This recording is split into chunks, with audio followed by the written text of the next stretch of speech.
The blood-curdling cry pierced the misty dawn air, stopping Jack Thompson in his tracks. It wasn't human, but it carried the same desperate plea that transcends species. A small German Shepherd puppy, no more than 8 weeks old, darted frantically between passing vehicles, its eyes wild with panic. Each time a car approached, the pup would race toward it, barking and crying, only to be ignored as drivers swerved around the nuisance. Jack squinted through his windshield and spotted what the puppy was trying to show them all.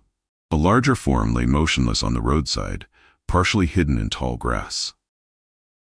The mother German Shepherd's once proud body was now a mangled mess of matted fur and crimson stains, her chest barely rising with each labored breath. Barbed wire coiled around her torso like a metallic serpent, cutting deeper with each desperate attempt to free herself. Her eyes, though clouded with pain, remained fixed on her puppy, as if willing the little one to save itself and abandon her to her fate. Unlike the parade of indifferent vehicles that had passed before him, Jack yanked his weathered pickup truck to the shoulder, gravel crunching beneath sudden braking. Something about the scene gripped his heart with icy fingers. 20 years as a veterinarian hadn't hardened him to suffering, especially not today. Leave a like and share your thoughts in the comments along with the city you're watching from. Now let's continue with the story. Jack Thompson hadn't always planned to be a small-town veterinarian. 58 years of life had etched deep lines around his eyes. Some from laughter, most from hardship. Before settling in Pine Creek, Colorado, he'd been a promising trauma surgeon in Denver, with accolades and a career trajectory that pointed straight to the top. That was before the accident that claimed his wife and daughter 12 years ago. A head-on collision with a drunk driver on a rainy night when Jack was working another late shift at the hospital. The guilt had eaten him alive, driving him to the bottle for 2 dark years until he woke up in a detox center with nothing left but regrets and medical school debt. The only way forward had been a complete change. He retrained as a veterinarian, finding that animals didn't trigger the panic attacks that human patients now did. Pine Creek sat nestled against the eastern edge of Roosevelt National Forest, a town of barely 2,000 souls where everyone knew everyone's business, for better or worse. The single main street boasted a hardware store, diner, gas station, and not much else. Hunting tourism kept the local economy afloat, bringing in seasonal visitors who valued the abundant deer and elk more than the spectacular mountain vistas. Jack's clinic occupied a converted farmhouse on the outskirts, where the asphalt surrendered to dirt roads and the forest began reclaiming its territory. It wasn't much, but it was enough. German Shepherds had always held a special place in Jack's heart. As a boy growing up on his grandfather's farm in Nebraska, his constant companion had been a shepherd named Max. The loyal dog had saved 7-year-old Jack from drowning in a creek swollen by spring runoff, dragging him to shore by the collar. When Jack was 15, Max had disappeared during hunting season. 3 days later, Jack found his beloved companion's body in the woods, shot and abandoned by hunters who had mistaken him for a wolf. That trauma had sparked Jack's first interest in veterinary medicine. Too late for Max, but perhaps not for other animals. Now, seeing the injured shepherd and her puppy, those memories rushed back with startling clarity. Something about this rescue felt personal, as if the universe was offering a chance at redemption he hadn't known he was still seeking. Jack approached the wounded German Shepherd with measured steps, gravel crunching beneath his boots. The morning air hung heavy with the metallic scent of blood and the earthy aroma of damp soil. As a veterinarian, he'd learned to read animal body language like a second language, and what he saw now sent warning signals through his mind. Despite her grievous injuries, the mother dog's ears flattened against her skull as she tracked his movement. A low, rumbling growl vibrated from her throat, not aggression but the desperate warning of a mother protecting her young. "Easy there, girl," Jack murmured, his voice deliberately low and soothing. He crouched down 15 feet away, making himself smaller, less threatening. "I'm here to help you." The puppy, having succeeded in bringing help, now scampered back to its mother, pressing against her side with anxious whimpers. The contrast between them was heartbreaking. The puppy's coat still puppy-soft and clean, while the mother's once beautiful tan and black fur was matted with dried blood and dirt. Jack reached slowly into his jacket pocket, extracting a package of beef jerky he'd meant for his lunch. The mother dog's nostrils flared at the scent, but her growl didn't subside. Her amber eyes, though clouded with pain, remained vigilant. Jack tore off a small piece and tossed it halfway between them. The puppy immediately bounded toward it, but a sharp bark from the mother stopped it in its tracks. "Smart girl," Jack said, admiration in his voice. "You know better than to trust strangers bearing gifts." He'd need to earn her trust, and quickly. The barbed wire had carved deep lacerations across her chest and abdomen. From his position, he could see at least 2 places where the cruel metal barbs had sunk deep into muscle tissue. Every breath the dog took caused the wire to shift, worsening the wounds. Time was not on their side. Maintaining eye contact with the mother, Jack began talking. Not the baby talk some used with animals, but a steady, respectful conversation. He told her about his clinic down the road, about the warm blankets waiting there, about pain medication that would ease her suffering. He had no illusion that she understood his words, but animals responded to tone and intention, and right now he needed to telegraph both safety and competence. After 5 tense minutes that felt like hours, Jack saw the first sign of surrender. The mother's growl subsided, replaced by a high-pitched whine of pain. Her head sank slightly, resting on her paws, not relaxation, but exhaustion overcoming caution. "That's it," Jack encouraged, inching forward. "Just a little trust, that's all I'm asking." When he was within arm's reach, the mother made one last show of resistance, baring her teeth in a weak snarl. The puppy, sensing the shift in dynamics, cautiously approached Jack, sniffing his outstretched fingers. This small vote of confidence seemed to sway the mother, whose eyes now held more resignation than fear. With careful movements, Jack withdrew a pair of wire cutters from his medical bag. "This is going to hurt, girl, but it's the only way," he warned, positioning the tool near the first strand of wire. The initial snip drew a yelp of pain from the shepherd, and Jack winced in sympathy. The puppy dashed back to its mother, licking her face as if to comfort her. Jack worked methodically, cutting each strand of barbed wire while applying pressure to minimize movement. With each piece removed, he got a clearer picture of the damage, and it was worse than he'd initially thought. "Who did this to you?" Jack muttered, anger rising in his chest as he worked. This was no accident. The barbed wire appeared to have been wrapped around the dog, not something she'd merely run into. And there was something else, something that made his blood run cold. As he peeled away the final section of wire, Jack's fingers brushed against something embedded in the dog's shoulder, something that didn't belong. Gently parting the blood-matted fur, he uncovered a small, circular wound that could only have been made by a bullet. "Somebody shot you," he whispered, disbelief and rage competing in his voice. The dog's eyes met his, and in that moment, Jack felt a connection that transcended the usual boundary between human and animal. There was intelligence in that gaze and a story that needed telling. With the wire removed, Jack could finally assess the full extent of her injuries. Multiple lacerations required immediate suturing. The bullet wound, while not immediately life-threatening, had become infected. Most concerning was the dog's labored breathing, suggesting possible internal injuries. She needed proper medical attention, and soon. "All right, girl, this next part is tricky," Jack explained, retrieving a folded emergency blanket from his bag. He spread it on the ground beside the injured shepherd. "We need to get you onto this, then into my truck." The mother dog seemed to understand, or perhaps was simply too weak to resist. With agonizing care, Jack slid his arms beneath her body, bracing for a bite that never came. Instead, she released a heartbreaking whimper as he lifted her onto the blanket. The puppy danced around them anxiously, alternating between concerned yips and attempts to climb onto the blanket with its mother. Using the blanket as a makeshift stretcher, Jack began the arduous process of moving the injured dog to his truck. Every few feet, he had to stop, both to catch his breath. She weighed at least 70 pounds, and to allow her a moment's respite from the pain of being moved. The puppy followed diligently, occasionally looking back at the blood-stained grass where they had been, as if making sure they weren't leaving anything behind. At the truck, Jack faced a new challenge. His veterinary instincts told him to secure the mother in the truck bed, where she would have space to lie flat. But one look at the puppy's anxious face made him reconsider.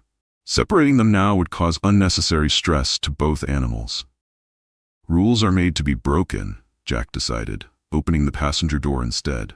With considerable effort, he maneuvered the blanket-wrapped shepherd onto the bench seat, creating a nest of sorts from an old quilt he kept for emergencies. The puppy immediately jumped up after its mother, nestling against her neck with protective devotion. Jack closed the door gently and circled around to the driver's side, his mind already mapping out the treatment protocol he'd need to implement.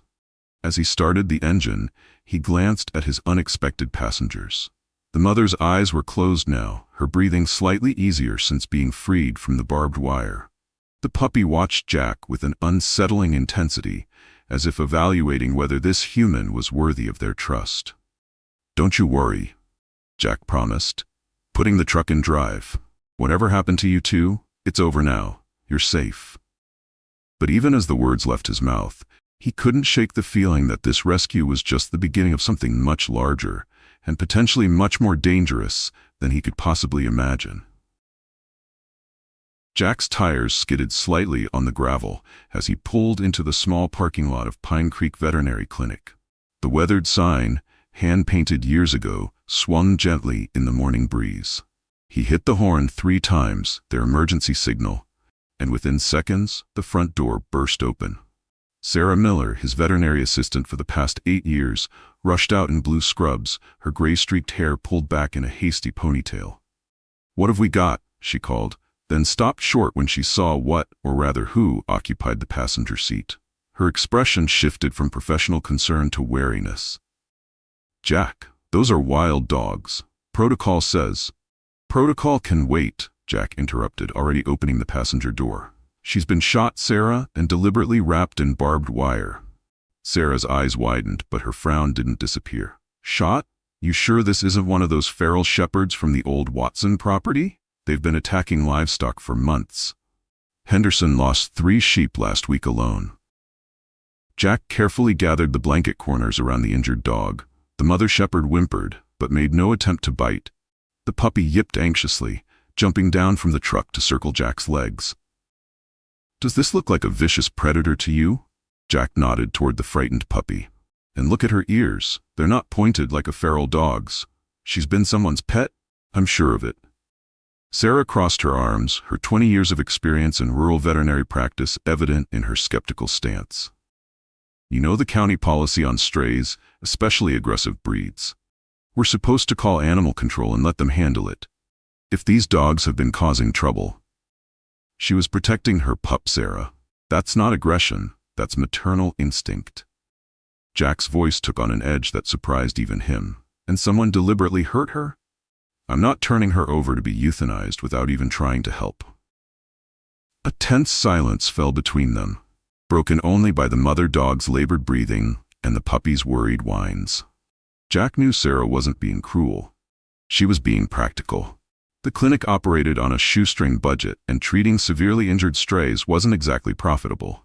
Moreover, the county's increasingly strict policies on dangerous dogs meant they could face fines for harboring potential threats. But something about this case felt different. Personal.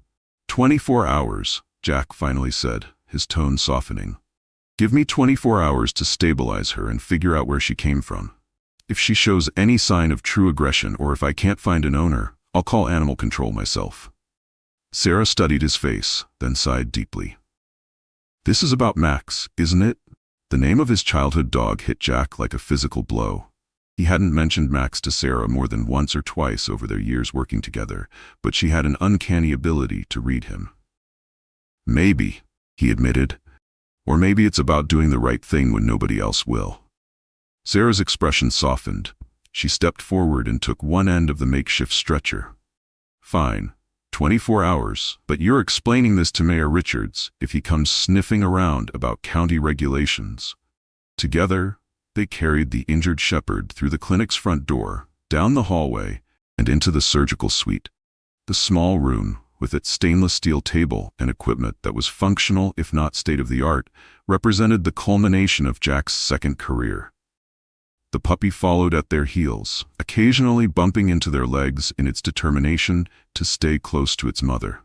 "We'll need to sedate her," Jack said, already reaching for the medication cabinet. "Those lacerations need immediate cleaning and suturing, and I want to get a better look at that bullet wound." Sarah nodded, professional mode, fully engaged now that the decision had been made. She gently stroked the mother dog's head while Jack prepared the sedative. "What about Junior here?" she asked, nodding toward the anxious puppy. "Let him stay," Jack replied. "Separating them will just cause more stress. He can't be in the surgical field, but he can be nearby." As Jack administered the sedation, the mother dog's eyes locked onto his, a gaze so intense and human-like that Jack felt a chill run through him. There was fear there, yes, but also something that looked remarkably like trust. The responsibility of that trust settled heavily on his shoulders. Once the shepherd was fully sedated, Jack and Sarah worked in the practiced rhythm of a team that had handled countless emergencies together. They cleaned each laceration methodically, the water in the steel basin turning a sickening pink as they worked. The barbed wire had cut deep in several places, particularly across the chest and abdomen. "Some of these are going to need multi-layer closure," Jack murmured, examining a particularly deep wound that exposed muscle tissue.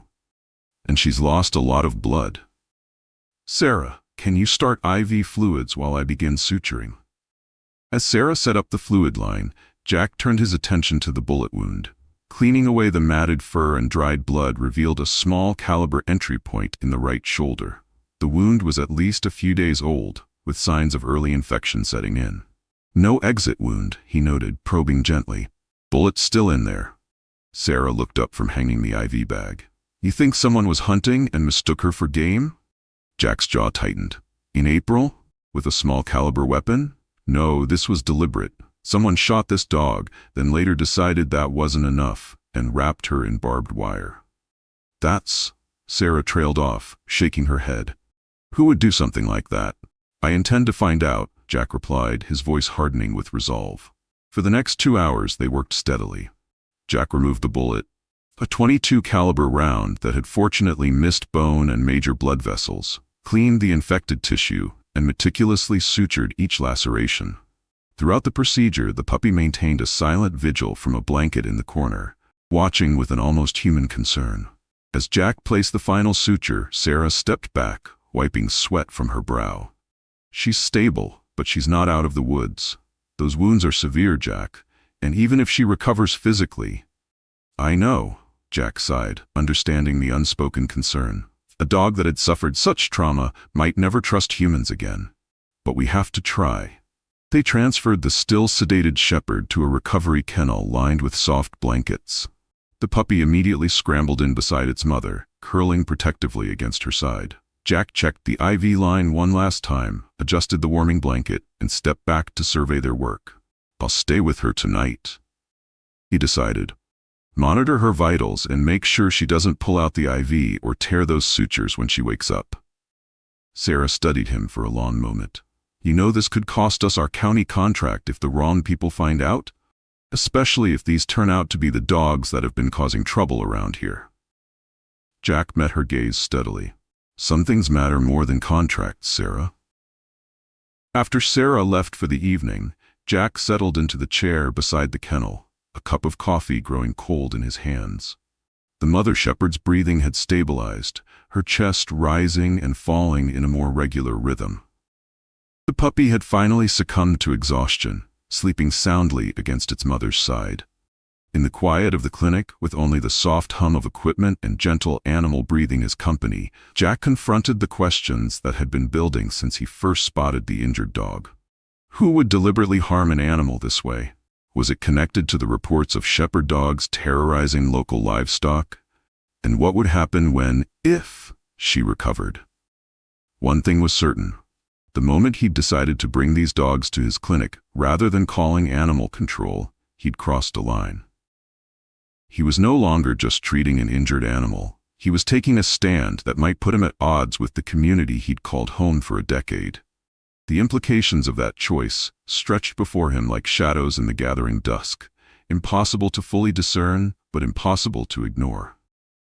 As if sensing his troubled thoughts, the puppy stirred, raising its head to look at Jack with those two intelligent eyes.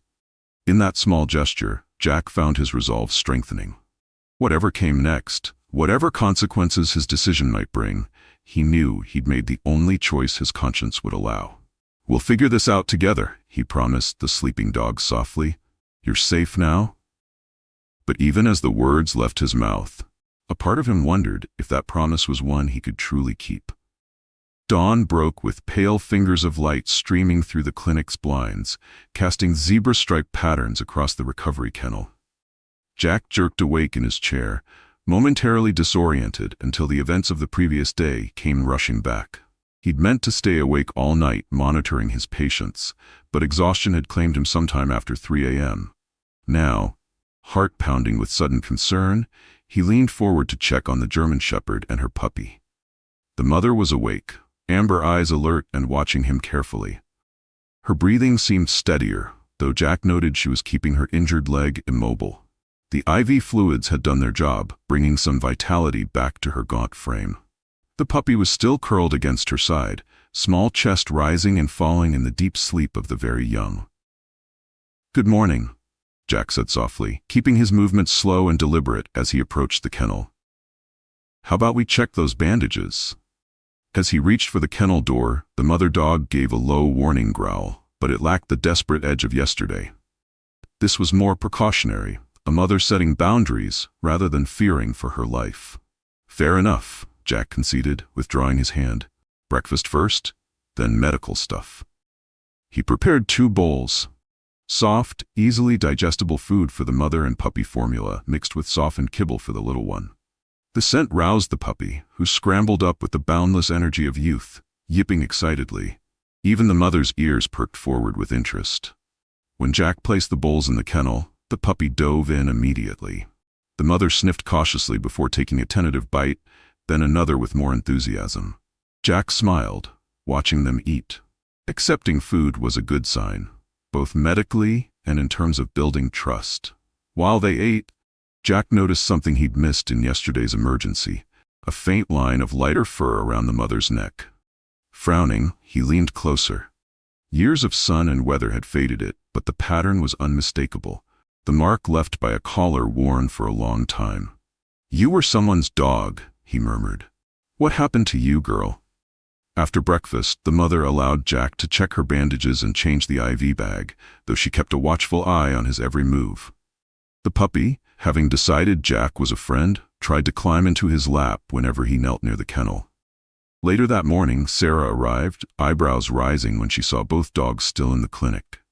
"They made it through the night, then," she observed, setting down her purse and washing her hands at the sink. "How are her vitals?" "Stable," Jack replied. "She's eating, responsive, and the wounds don't show signs of infection yet." He hesitated, then added, "Sarah, look at her neck. See that line? She wore a collar for years. She was someone's pet."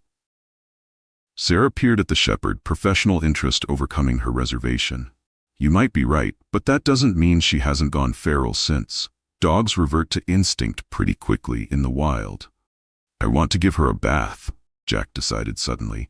"Clean off the rest of that blood and see if there's anything else we missed. Maybe a microchip, though I doubt it given her age." Sarah looked skeptical but helped Jack prepare a gentle cleanser and warm water. To their surprise, the mother dog submitted to the bath with remarkable patience, standing still in the clinic's deep sink as they carefully worked around her injuries. The puppy watched the proceedings with comical concern from a nearby counter, held securely by Sarah. As layers of dirt, blood, and grime washed away, the shepherd's true coat emerged. A classic black and tan pattern, rich and beautiful despite her ordeal. Jack gently worked the cleanser into her neck area, where the collar line was visible, and felt something unexpected under his fingers. "There's something here," he murmured, parting the wet fur carefully. Embedded in the skin, nearly overgrown, was a small metal tag. It had been there so long that the fur had almost completely covered it, making it invisible until the bath. With delicate precision, Jack used scissors to trim the fur around the tag, then tweezers to carefully extract it from the skin. The process must have been uncomfortable, but the shepherd remained still, as if understanding Jack's intent. When he finally held the tag up to the light, years of tarnish couldn't completely obscure the engraving. Stella SAR Unit 8, contact 555-0142. Stella, Jack said softly, testing the name. The dog's ears twitched forward, her eyes suddenly more focused. Your name is Stella. SAR, Sarah read over his shoulder. Search and rescue. She was a working dog. Jack nodded slowly, pieces falling into place. That explains her training, her tolerance for medical procedures. Search and rescue dogs undergo intensive socialization and handling. He reached for the clinic's landline and dialed the number from the tag, not really expecting it to be in service after what was clearly years of separation. His surprise was evident when someone answered on the third ring. Meriwether County Sheriff's Department, Deputy Jenkins speaking. Jack exchanged a startled look with Sarah. Hello, I'm Dr. Jack Thompson from Pine Creek Veterinary Clinic. I've found a dog, a German Shepherd, with a tag identifying her as Stella, SAR Unit number 8 with this contact number. A long silence followed. Then, that's impossible. Stella disappeared over 3 years ago during the Carson Pass wildfire. We presumed she died in the fire along with her handler Pete Wilson. Jack stared at the dog, at Stella, with new understanding. Well, she's very much alive, Deputy. Injured, but alive. Look, we don't have a search and rescue unit anymore, the deputy said, his voice uncomfortable. After what happened with the Carson fire, it was disbanded. I don't know what to tell you. What exactly did happen? Jack pressed. Another long pause. You should talk to Sheriff Blackwood about that. I'll let him know you called. The line went dead before Jack could respond. He slowly replaced the receiver, mind racing with this new information. A search and rescue dog, Sarah mused, gently drying Stella with a towel. That disappeared in a wildfire 3 years ago, presumed dead, along with her handler. And now she shows up shot and wrapped in barbed wire? That's one hell of a coincidence. It's no coincidence, Jack said grimly. Something happened during that fire. Something someone doesn't want remembered. They finished Stella's bath in thoughtful silence, then returned her to the kennel with fresh bandages and a comfortable bed. The puppy, whom Jack had begun mentally calling Scout, immediately cuddled up to his mother, eager to be reunited. By afternoon, word had spread through Pine Creek about the injured dogs at Jack's clinic. Small towns had few secrets, and those involving animals spread particularly fast. Jack wasn't surprised when Mayor Richard Johnson's luxury SUV pulled into the clinic parking lot around 4 o'clock. The mayor entered without knocking, his imposing frame filling the doorway of the examination room. At 65, Richards maintained the physique of the college football player he'd once been, with a shock of white hair and the perpetual tan of someone who spent more time on the golf course than in his office. Jack, he said, nodding curtly. Heard you've got some problem dogs here. County regulations are pretty clear about strays, especially aggressive breeds. Jack straightened from where he'd been checking Stella's IV. They're not aggressive, Richard. The mother was injured, deliberately injured, and I'm treating her. The mayor's eyes narrowed as he took in the shepherd and her puppy. That looks like one of those wild shepherds that's been killing livestock. Henderson and the other ranchers have been complaining for months. Her name is Stella, Jack countered. She was a search and rescue dog with the Meriwether County Sheriff's Department. She disappeared 3 years ago during the Carson Pass fire. Something flickered across the mayor's face. So quickly, Jack almost missed it. Was it surprise? Concern? Search and rescue?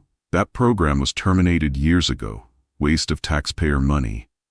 Someone shot her and wrapped her in barbed wire, Jack said bluntly. That's not what happens to livestock predators. That's cruelty, plain and simple. And I intend to find out who did it. Mayor Richards' expression hardened. This town has enough problems without you stirring up trouble over a stray dog, Jack. We've got the new resort development breaking ground next month, the county fair coming up. Pine Creek is finally turning things around after years of struggle. What does any of that have to do with helping an injured animal? Richard sighed, adopting the patronizing tone that had won him 5 terms in office. Jack, you're a good veterinarian and people respect you, but you need to understand the bigger picture. We can't have dangerous animals roaming around, scaring tourists or attacking livestock.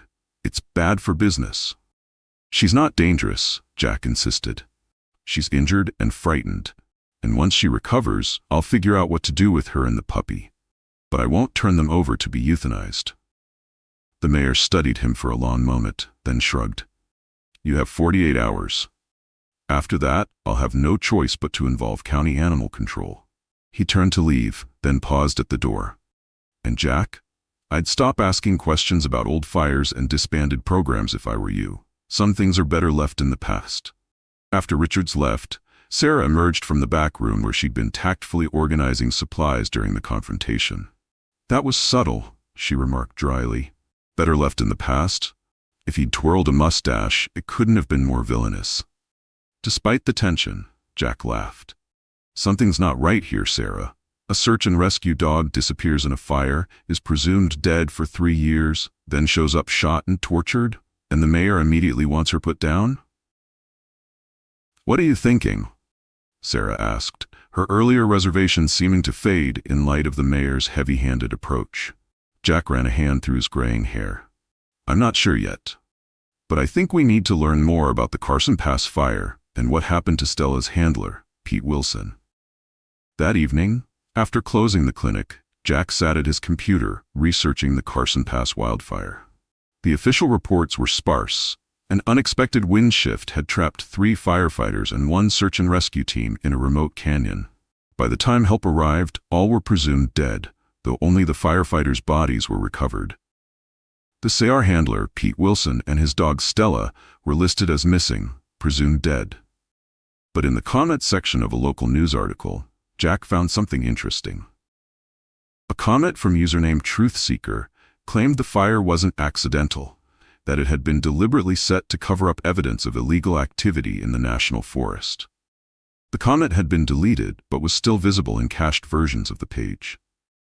As Jack dug deeper, a pattern emerged. The Carson Pass area had been scheduled for environmental assessment just before the fire, an assessment that might have prevented the luxury resort development that was now Mayor Richards' pet project. After the fire, the assessment was fast-tracked, the land reclassified, and permits approved in record time. Jack was so engrossed in his research that the knock at his front door made him jump. It was after 9 p.m., late for casual visitors in Pine Creek. Cautiously, he approached the door, peering through the peephole. A man he didn't recognize stood on his porch. Early 30s, with the weathered look of someone who spent most of his time outdoors. Who is it? Jack called through the door. Name's Ryan Wilson, the man replied. Heard you found my uncle's dog. Jack opened the door, studying the stranger carefully. There was a family resemblance to the photos he'd seen of Pete Wilson, same square jaw and serious eyes. You're Pete Wilson's nephew? Jack asked, not stepping aside yet. Ryan nodded. Been searching for answers about his death for 3 years. When I heard a vet in Pine Creek found Stella. His voice cracked slightly. Everyone said they died in that fire. I never believed it. Jack finally opened the door wider. You better come in. We have a lot to talk about. As Ryan stepped into the light, Jack noticed the man was carrying what looked like an old journal. This was Uncle Pete's, Ryan explained, following Jack's gaze. His case notes from before the fire. I think he found something in those woods, something someone didn't want found, and I think that's why he and Stella disappeared. Jack's mind raced with the implications. And now Stella's reappeared, shot and tortured. Ryan's expression hardened, which means whoever was responsible knows she's alive and sees her as a threat. We need to figure out why. Jack woke to the sound of glass shattering. He bolted upright in bed, momentarily disoriented in the pre-dawn darkness. Another crash echoed through his small house, followed by the unmistakable sound of splintering wood. Fumbling for his phone on the nightstand, Jack dialed 911 as he threw on a pair of jeans. The emergency operator's voice was tinny in his ear as he crept down the hallway toward the noise. Pine Creek Emergency Services. What's your situation? This is Jack Thompson at 458 Ridgeline Road. Someone's breaking into my house, he whispered, pressing himself against the wall. A beam of flashlight swept across the living room floor, visible from his position in the hallway. At least 2 shadows moved across the wall, at least 2 intruders. Units are dispatched, Dr. Thompson. ETA 8 minutes. Please stay on the line and find a secure location. Jack's mind raced. 8 minutes was an eternity. But more concerning than his own safety was what waited at the clinic. Stella and her puppy. If someone was bold enough to break into his home, the unoccupied clinic would be an even easier target. "They're heading for my office," Jack murmured into the phone, watching the intruders move purposefully toward the small room where he'd been researching the Carson Pass fire the night before. This wasn't a random break-in. They were looking for something specific. Making a split-second decision, Jack slipped out the back door. The night air was crisp against his bare chest as he sprinted across his yard toward his truck, phone still clutched in his hand. The emergency operator's voice called out from the speaker, but he ignored it, focused solely on reaching the clinic before anyone else could. The 5-minute drive to Pine Creek Veterinary Clinic was the longest of Jack's life. Every shadow on the road looked menacing. Every set of headlights potentially hostile. When he finally pulled into the clinic parking lot, his heart sank. The front door stood ajar, soft light spilling onto the concrete steps. He was too late. Caution warred with urgency as Jack approached the building. Common sense said to wait for the police, but something deeper, something primal, pushed him forward. He couldn't abandon Stella and Scout to whatever fate awaited them inside. The waiting room was eerily undisturbed, giving no indication of intrusion beyond the forced door. But as Jack crept toward the kennel area, the sound of low voices reached his ears. He grabbed a heavy metal examination light from a nearby counter, the closest thing to a weapon within reach. "Just trank it and let's go," a gruff voice ordered. "Boss wants this wrapped up before sunrise." "What about the pup?" another voice asked. "Take it too, no loose ends." Jack peered around the corner. 2 men in dark clothing stood before Stella's kennel. One held a tranquilizer gun, the other a large animal crate. Stella was backed into the corner of her enclosure, standing protectively over Scout despite her injuries. Her lips were pulled back in a silent snarl, ears flat against her skull. Even wounded, she was formidable, and she was cornered. Without conscious thought, Jack burst into the room, examination light raised like a club. "Get away from them," he roared, channeling years of suppressed rage into his voice. The men whirled, startled by the interruption. The one with the tranquilizer gun recovered first, swinging the weapon toward Jack. Before he could fire, Jack hurled the examination light. It struck the gunman's arm, sending the dart wide into the wall. In the momentary confusion, Jack tackled the second man, both of them crashing into a rack of medical supplies. What followed was chaos. Jack had size and righteous anger on his side, but he was fighting 2 younger men who clearly knew what they were doing. A fist connected with his jaw, sending stars exploding across his vision. He responded with an elbow to his attacker's solar plexus, satisfaction flaring as the man doubled over. The tranquilizer gunman had recovered his weapon and was taking aim again, not at Jack, but at Stella. Time seemed to slow as Jack saw the man's finger tighten on the trigger. In that frozen moment, something extraordinary happened. Stella launched herself at the kennel door, her full weight crashing against the latch. Whether by chance or design, the mechanism gave way, and 70 pounds of protective mother dog burst into the room. What Stella lacked in health, she made up for in precision. She didn't waste energy growling or circling. Her attack was swift and targeted, straight for the armed man's wrist. Teeth designed by evolution to bring down prey, clamped around fragile human bones, and the tranquilizer gun clattered to the floor as the man screamed in pain. The tide of battle shifted instantly. The second intruder took one look at his partner, struggling with the shepherd, and bolted for the door. Jack scrambled for the fallen tranquilizer gun, his fingers closing around it just as the remaining attacker kicked free of Stella and pulled a hunting knife from his belt. "You should have minded your business, Doc," the man snarled, blood dripping from his mauled wrist. "This is bigger than some stray dog." "She's not a stray," Jack replied, leveling the tranquilizer gun. "Her name is Stella. She's a search and rescue dog, and she found something someone wants to stay lost, didn't she?" A flicker of uncertainty crossed the intruder's face. In that moment of hesitation, red and blue lights suddenly flashed through the clinic windows. The wail of sirens shattered the night silence. The cavalry had arrived. The knife-wielding man cursed and lunged toward the back exit. Jack fired the tranquilizer gun, but his aim was off, the dart embedding itself in the doorframe as the intruder disappeared into the darkness. In the aftermath, the clinic looked like a war zone. Overturned supplies, scattered instruments, and a smear of blood on the linoleum where Stella had bitten the intruder. The shepherd herself had retreated to her kennel, once again standing guard over Scout, who miraculously had slept through most of the confrontation.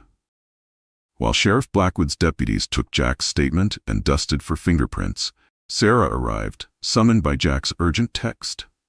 Her face went pale as she surveyed the damage. "Oh my God, Jack, what happened?" "Someone tried to take Stella and Scout," he replied, wincing as an EMT cleaned a cut above his eyebrow. "Or worse." Sheriff Blackwood, a barrel-chested man with 30 years of law enforcement behind him, approached with a grim expression. "Got an ID on one of your visitors," he said, showing Jack a driver's license photo. "Carl Jennings, works security for Summit Development Corporation." "The company building the new resort," Jack said, connections crystallizing in his mind. "Mayor Richards' pet project." The sheriff's poker face gave nothing away. "We'll bring him in for questioning when we find him. In the meantime, Dr. Thompson, you might want to consider staying somewhere else for a few days. Whoever sent these men might try again." After the police left, Sarah helped Jack clean up the clinic. Neither spoke much, the weight of what had happened settling heavily between them. Stella watched their movements warily from her kennel, still protective but clearly exhausted from her exertion. "She saved my life," Jack said finally, pausing in his sweeping of broken glass. "They would have shot me with that tranquilizer, then who knows what." Sarah nodded, her earlier skepticism about the dogs completely gone. "What are you going to do now?" Before Jack could answer, the clinic door opened. Ryan Wilson stood there, face ashen. "I just heard what happened. Are you okay? Is Stella—" "We're all alive," Jack assured him. "But someone's getting desperate to silence whatever secret Stella might be connected to." The three of them gathered in Jack's office, where Ryan spread out his uncle's journal. "I've been going through Pete's notes again. The week before the fire, he was called in to help search for a missing hiker in the Carson Pass area. But look at this entry." He pointed to a hastily scribbled note in the margin. "Found structure? Not on any map. MR operation?" "MR," Jack repeated. "Mayor Richards?" Ryan shrugged. "Maybe, but here's where it gets interesting. 2 days later, Pete writes that Stella was acting strangely near a particular ridge, the behavior she showed when finding human remains." "But no remains were reported found," Sarah interjected. "Exactly," Ryan said grimly. "And the next day, the fire started." The implications hung in the air between them. Had Pete Wilson and Stella stumbled across something illegal, perhaps even evidence of murder? In the woods? Had the fire been set to destroy evidence? And if so, how had Stella survived all these years, only to reappear now? Jack's phone rang, breaking the tense silence. The caller ID showed Pine Creek Town Hall. "Dr. Thompson," Mayor Richards' voice was smoothly professional. "I'm calling an emergency town council meeting tonight at 7 p.m. regarding the disruption of public safety in our community. As the central figure in these recent incidents, your presence is required." "Am I being summoned or accused?" Jack asked bluntly. "Neither," Richards replied, though his tone suggested otherwise. "This is simply an opportunity to address community concerns before things escalate further. The Henderson family and several other ranchers will be presenting evidence about the wild dogs that have been attacking their livestock, dogs they believe you're now harboring." After the call ended, Jack relayed the conversation to the others. "It's a trap," Ryan said immediately. "They're trying to turn the town against you, make this about dangerous dogs rather than whatever my uncle discovered." "But it's also an opportunity," Jack countered. "If Richards is involved in something illegal, putting him on the spot publicly might cause him to make a mistake." Sarah looked between them, concern etched on her face. "And what about Stella and Scout?" "They won't be safe here if you're at the meeting." Jack considered this, then nodded decisively. "We need to move them somewhere secure. Ryan, do you have a place outside town where they'd be safe for a few hours?" "My cabin on Sawmill Lake," Ryan offered. "It's remote, hard to find unless you know it's there." With the plan set, they carefully loaded Stella and Scout into Ryan's truck. The mother dog was clearly in pain from her exertions during the break-in. Dick, but her eyes remained alert, watchful. As Ryan prepared to leave, Jack knelt beside the truck window, gently stroking Stella's head. "I'll figure this out," he promised softly. "Whatever you and Pete found, whoever hurt you, they won't get away with it." The town hall was packed when Jack arrived that evening. It seemed all of Pine Creek's 2,000 residents had turned out, filling the wooden benches and standing along the walls. Mayor Richards sat at the center of the raised council table, flanked by the 5 council members. His expression was grave, theatrical in its concern. Jack took a seat in the front row, acutely aware of the murmurs that followed him. He'd lived in Pine Creek for 10 years, treated the pets and livestock of most families present, and yet tonight he felt like an outsider. The accused rather than the neighbor. Mayor Richards called the meeting to order with 3 sharp raps of his gavel. "Citizens of Pine Creek, we face a matter of public safety that requires immediate attention. For months, our ranching community has suffered losses from predatory wild dogs. Now it seems these animals have found a defender in our midst." Jack felt dozens of eyes turned toward him. In the second row, Bill Henderson, owner of the largest sheep operation in the county, glared openly. Beside him sat Sheriff Blackwood, his expression unreadable. "Dr. Thompson," the mayor continued, "has taken it upon himself to harbor 2 of these dangerous animals. Animals connected to the violent break-in at his clinic last night. His actions have brought crime and danger to our peaceful community." Jack stood, anger burning away any nervousness.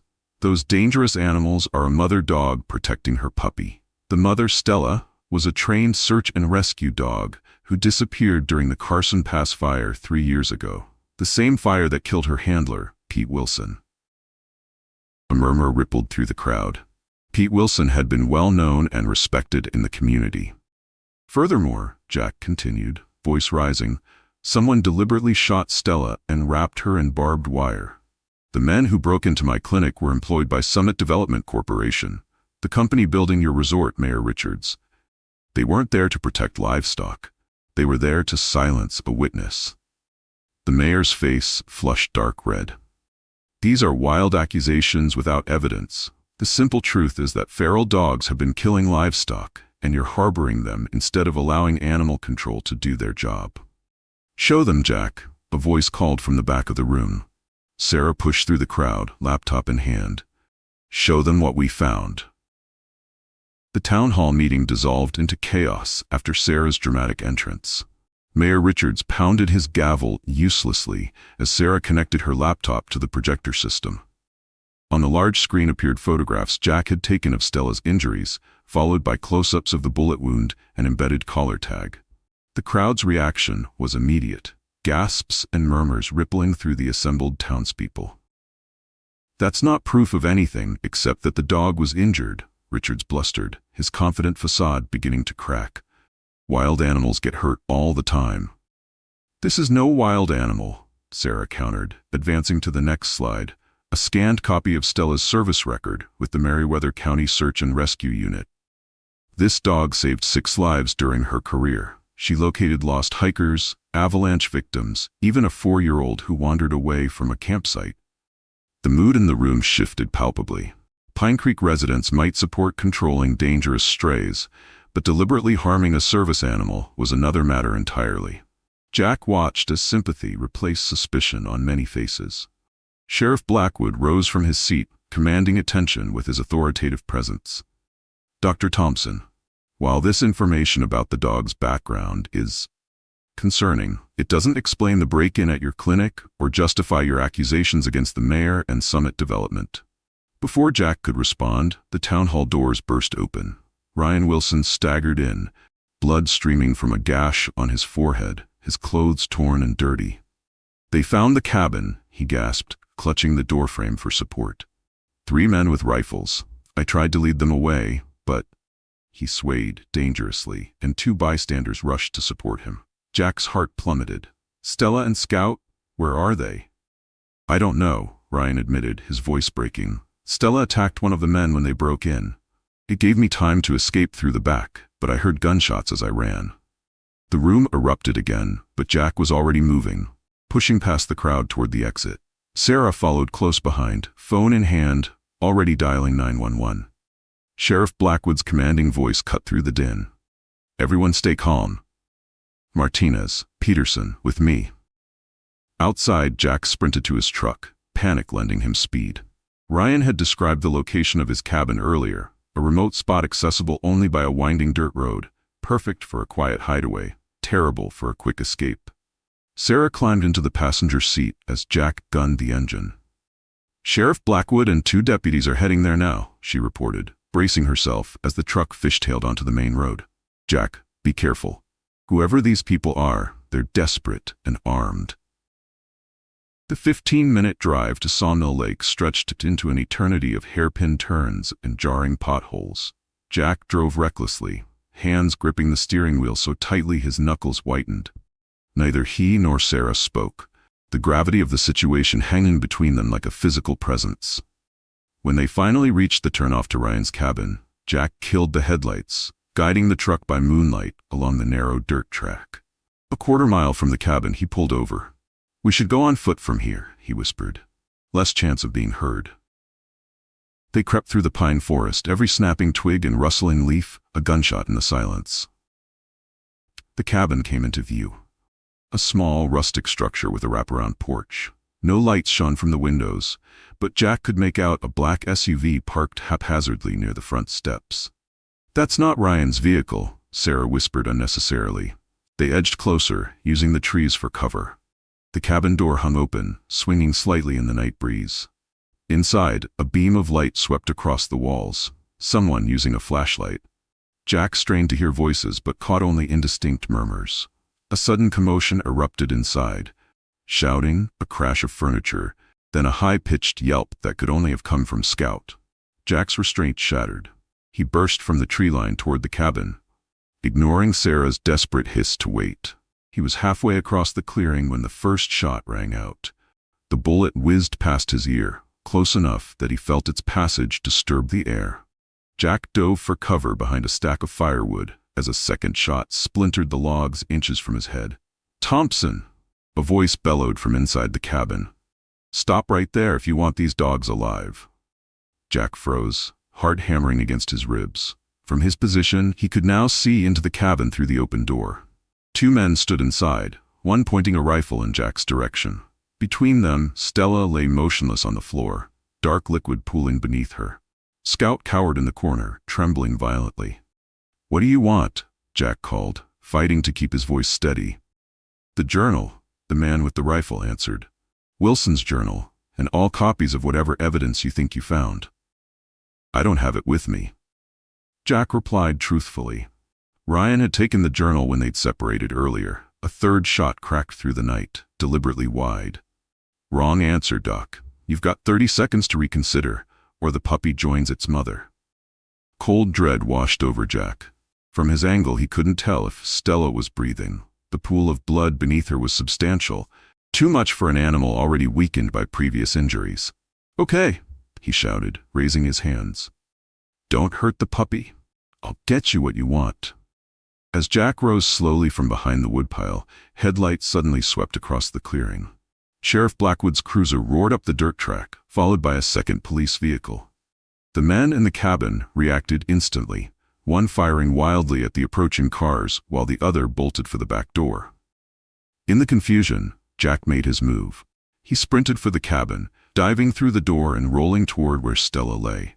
The gunman swung his rifle around, but before he could fire, something large and dark hurtled from the shadows. Stella, not dead after all, launched herself at the attacker with the last of her strength, clamping powerful jaws around his gun arm. The man screamed, the rifle discharging harmlessly into the ceiling as he fell backward. Jack scrambled toward Scout, gathering the terrified puppy into his arms and seeking cover as Sheriff Blackwood and his deputies stormed the cabin, weapons drawn. "Police! Drop your weapons." What followed was a blur of shouting, handcuffs clicking, and radio static. Jack remained on the floor, cradling Scout, his attention fixed on Stella. The shepherd had collapsed again after her attack, her breathing shallow and labored. Blood soaked her bandages. The bullet had reopened her previous wounds and likely caused new ones. "Stella," Jack called softly, reaching toward her. The dog's eyes found his, filled with a pain that transcended the physical. With tremendous effort, she dragged herself a few inches closer, laying her head beside Jack's knee. Scout whimpered, squirming free of Jack's arms to nuzzle his mother's face. "Hang on, girl," Jack pleaded, his vision blurring with tears. "Just hang on, we'll get you help." But even as the words left his mouth, Jack recognized the glazed look entering Stella's eyes, the same look he'd seen in countless animals when their fight was ending. With a soft, almost imperceptible sigh, Stella rested her head on Jack's hand. Her body shuddered once, then went still, her loyal heart finally giving out after years of struggle and pain. Scout's mournful howl filled the cabin, a sound so full of grief it seemed impossible from such a small creature. Jack gathered the puppy close, his own tears falling freely now.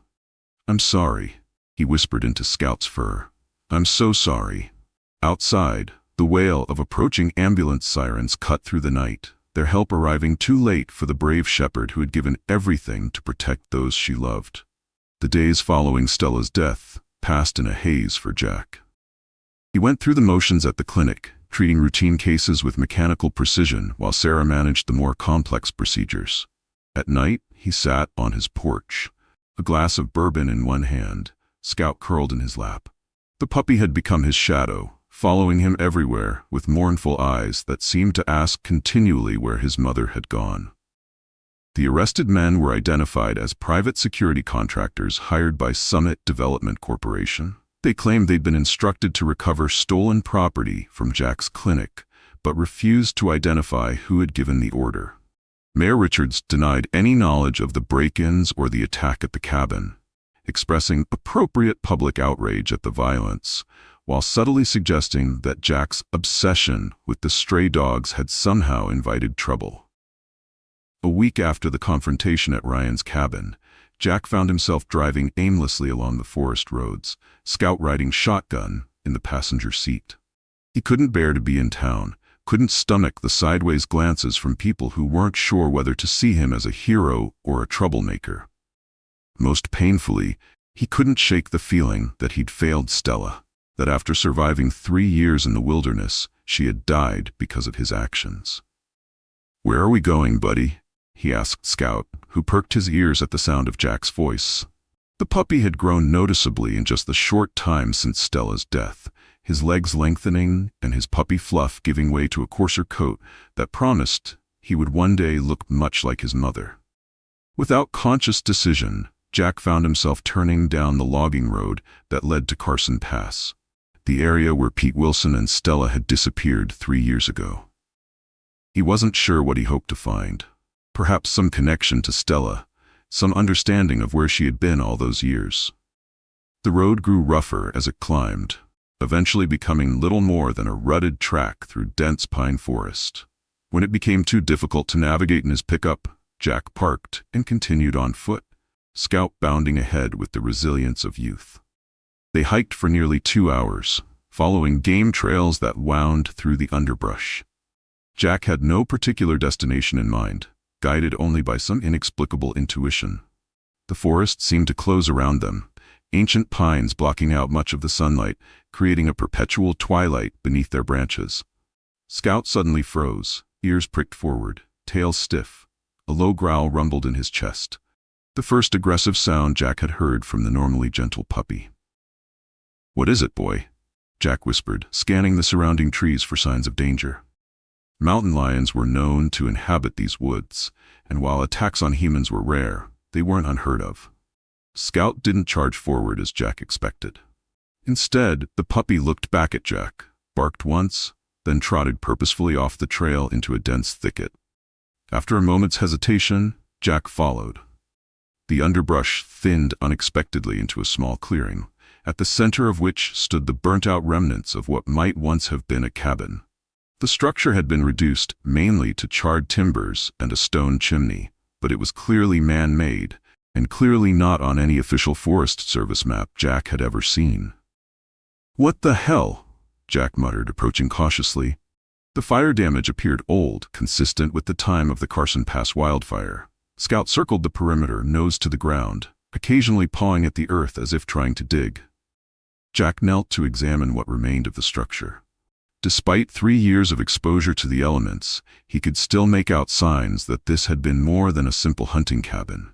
A large concrete pad formed the foundation, overkill for a seasonal structure. What remained of the walls showed they had been substantially reinforced. Someone wanted privacy, Jack concluded aloud. Is this what you found, Pete?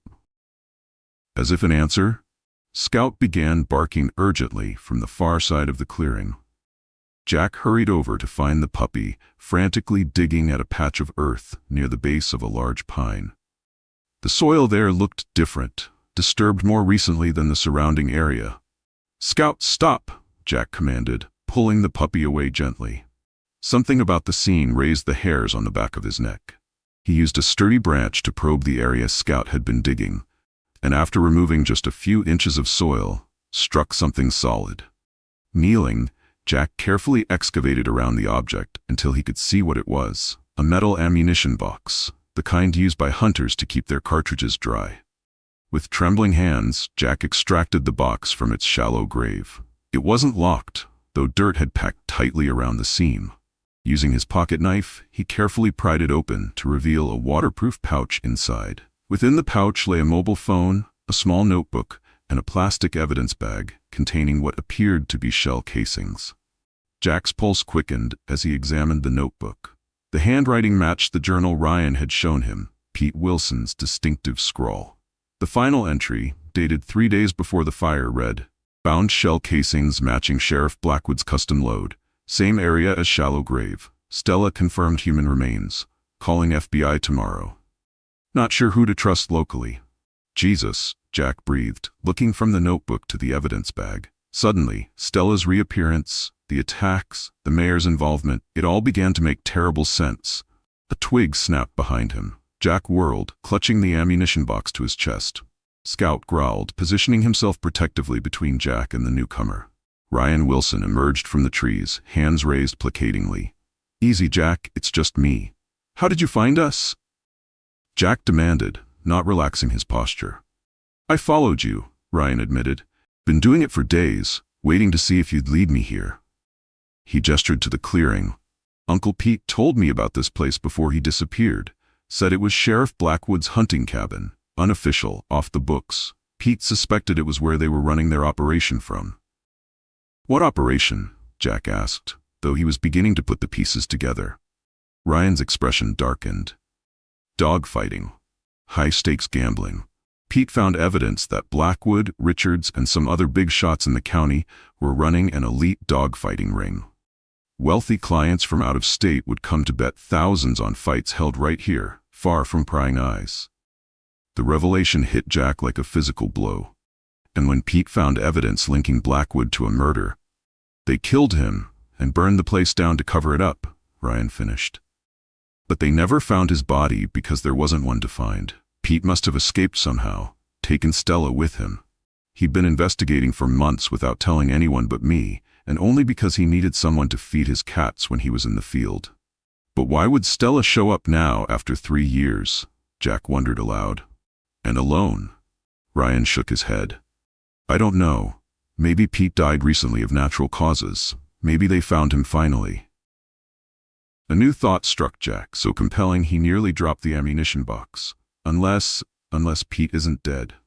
Jack turned to Scout, who had calmed but remained alert, ears swiveling to catch every sound from the surrounding forest.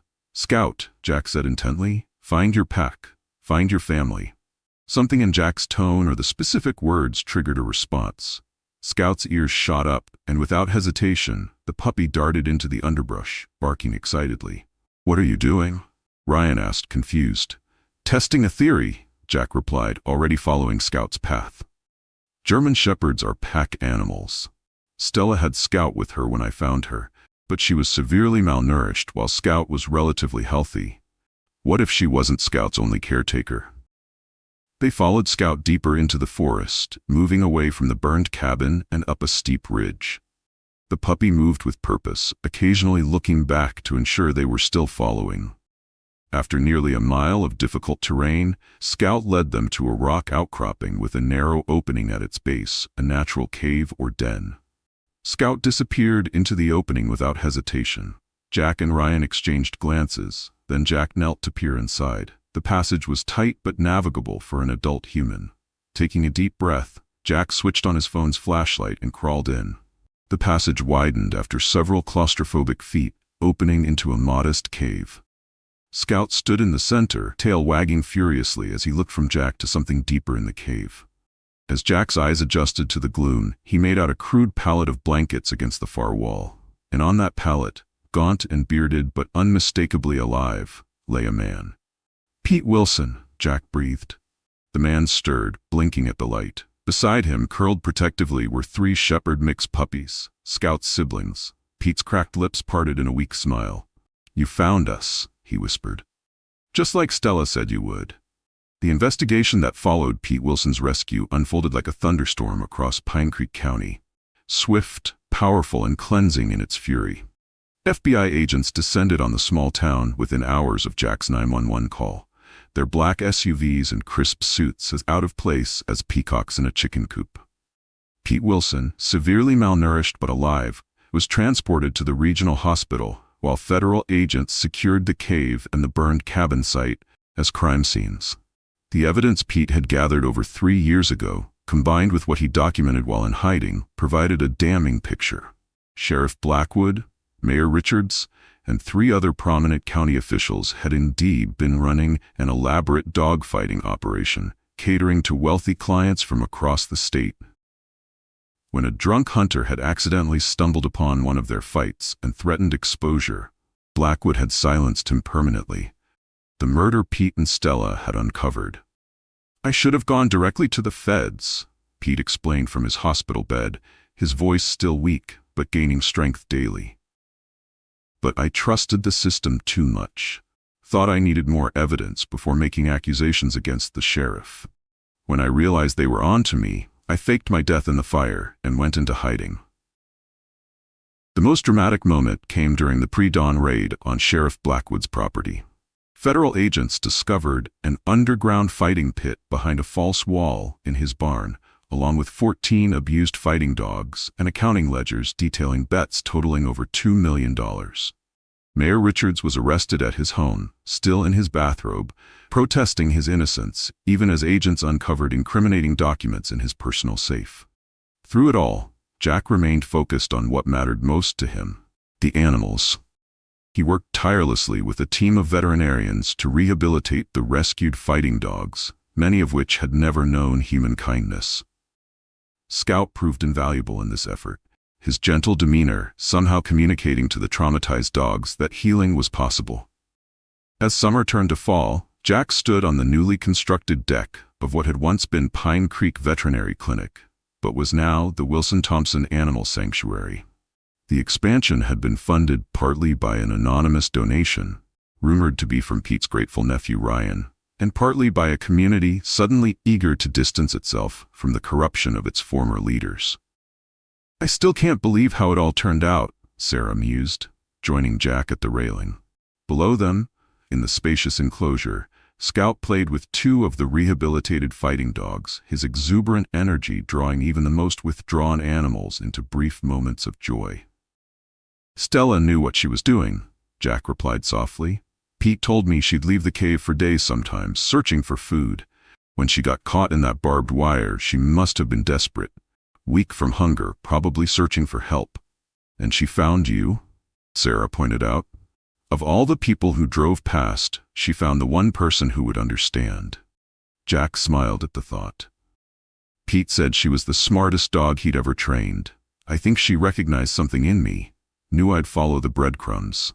The sound of tires on gravel announced a visitor. Pete Wilson's truck pulled into the sanctuary parking lot, moving slowly to accommodate his still recovering body.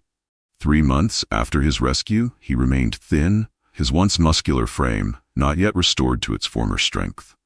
But his eyes were clear and purposeful as he made his way up the path to where Jack and Sarah waited. "Big day," Pete remarked, nodding toward the sanctuary's new sign, still covered with a tarp for the upcoming dedication ceremony. "You ready for this, Doc?" "As I'll ever be," Jack replied, "though I still think it should be just your name up there. Without you and Stella." Pete shook his head firmly. Without you, I'd still be hiding in that cave, and all those dogs would still be suffering. This place is as much yours as it is mine or Stella's." The dedication ceremony drew nearly the entire town. After the scandal broke, Pine Creek's residents had rallied around Jack, many admitting shamefacedly that they'd driven past Stella that day without stopping. Now they gathered beneath a cloudless autumn sky to celebrate the sanctuary's official opening, their faces upturned expectantly as Jack stepped to the microphone. "3 months ago," he began, his voice carrying across the hushed crowd, "a wounded German Shepherd and her puppy changed my life. Stella wasn't just a dog, she was a hero, a mother, and a witness to both the worst and best of humanity. Today we honor her memory by dedicating this sanctuary to all the animals who have been abused, abandoned, or forgotten." At Jack's signal, Pete and Ryan pulled the cord, revealing the new sign, Stella's Haven, the Wilson Thompson Animal Sanctuary. Beneath the name was a silhouette of a German Shepherd standing protectively over a puppy, a simple but powerful image that brought tears to more than one eye in the audience. As applause rippled through the crowd, Scout trotted up to stand beside Jack, his posture eerily reminiscent of his mother's. At 10 months old, he had grown into his paws, his puppy awkwardness giving way to the dignified bearing of an adult German Shepherd. Beside him padded the 3 siblings Jack had found with Pete, all thriving now under the sanctuary's care. Later, as twilight settled over the property and the last visitors departed, Jack sat alone on the deck, Scout's head resting on his knee. In the enclosures below, the rescued dogs settled for the night, secure in the knowledge that tomorrow would bring food, kindness, and a continuation of their healing journey. "We did good, didn't we, girl?" Jack whispered, his words meant for Stella's spirit rather than any living listener. "We finished what you started." Scout lifted his head at the sound of Jack's voice, amber eyes luminous in the gathering dusk. For a moment, just a heartbeat, Jack thought he saw Stella's intelligence and devotion reflected in her son's gaze. Then Scout licked Jack's hand once, definitively, before returning his head to its resting place. In that simple gesture, Jack found his answer. Stella's work wasn't finished, it was just beginning, carried forward by those she'd left behind. And in saving her, Jack had somehow saved himself as well, finding in this unlikely family of broken souls the purpose and connection he'd been missing for far too long. As darkness embraced the sanctuary, Jack Thompson felt, for the first time in years, completely at peace. In the twilight of our lives, it's the connections we forge that matter most. Not with the mighty or powerful, but with those who need us most. Jack Thompson found his redemption not in wealth or recognition, but in the trusting eyes of a wounded German Shepherd and her vulnerable puppy. Like Stella, many of us carry invisible wounds, grief, loss, regrets that have wrapped around our hearts like barbed wire. We may feel abandoned on life's roadside, wondering if anyone will stop to help. But Stella's story reminds us that it's never too late for healing, for second chances, for finding purpose in protecting others. When Jack whispered, "We did good, didn't we, girl?" he spoke for all of us who wonder if our lives have mattered. The answer lies not in grand achievements, but in the simple courage to stop when others drive by, to extend kindness when it costs us something, to stand against injustice, even when we stand alone. Your twilight years can be your most meaningful. The time when, like Stella, your scars become the very thing that gives others hope. I hope you enjoyed today's story. Subscribe to the channel so you don't miss more stories like this. Leave a like and comment below what you thought of the story. See you in the next video.